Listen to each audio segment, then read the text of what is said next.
बिस्मिल्लाहिर्रहमानिर्रहीम। अस्सलामुअलैकुम। सेहत का दास से हकीम मुज़म्मिल रफ़ीकी आपसे मुखातिब हूँ।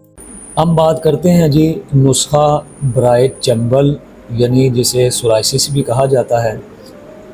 ये एक बेहतरीन नुस्ख़ा है कि जो चंबल को सोराइसिस को हमेशा के लिए ख़त्म कर देता है और खून के अंदर से जो इसका सबब बनने वाली ख़िल्लत है उसको ये ख़त्म कर देता है। तो इसके अज्ज़ा में जो पहला जुज़ है वो है सीमाब यानी पारा, जिसे इंग्लिश में मरकरी भी कहा जाता है। ये लेंगे 2 तोला। इसके बाद जो दूसरी चीज़ है गंधक आंवला सार, ये भी लेंगे 2 तोला। तीसरी चीज़ जो है अजवाइन देसी, याद रखिए कि अजवाइन देसी ही लेंगे। इसके कुछ इकसाम हैं, ये भी 2 तोला लेंगे। इसके बाद जो तीसरी चीज़ है ये है राई, तो राई भी आपको 2 तोला लेना है। राई अलग चीज़ है, सरसों का बीज अलग चीज़ है। तो राई जो होती है सरसों से थोड़ी सी बारीक हुआ करती है। तो आपने जो है ना राई सुर्ख ये लेनी है 2 तोला।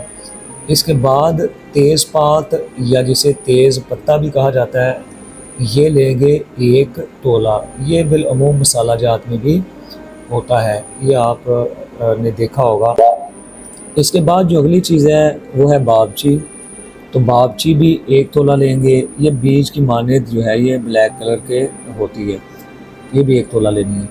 तो बात करें तरकीब तैयारी की, तो सबसे पहले ये करना है कि गंधक आंवला सार और पारे को लेकर अच्छी तरह से ज़ोरदार हाथों से खरलाई करनी है। ये मुरक्कब इतनी खरलाई करनी है कि इसकी रंग साई माल हो जाए और मिसले गुबार हो जाए, बिल्कुल जो है वो इसकी रगड़ाई हो जाए। तो उसके बाद क्या करना है कि जब ये अच्छी तरह से ये पहला मुरक्कब तैयार हो जाए तो बाकी जो अज्जा हैं उनको भी पीस के इस मुरक्कब के अंदर अच्छी तरह से पहले मिक्स कर लें। फिर थोड़ा थोड़ा मुरक्कब लेते जाएं और उसको अच्छी तरह से फिर खरलाई करें यहाँ तक कि ये तमाम जो चीज़ें हैं ये यकजान हो जाएं। तो इसकी खरलाई बहुत ज़रूरी है, जितनी इसकी खरलाई कर लेंगे उतना ही अच्छा बनेगा। आज बात करते हैं मिकदार ख़ुराक की, तो मिकदार ख़ुराक 1 था 1.5 ग्राम सुबह, दोपहर और शाम।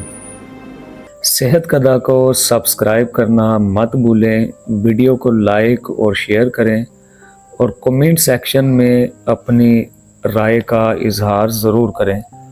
मज़ीद मालूमात और तिब्बी मशवरा के लिए दिए गए नंबर पर राब्ता करें।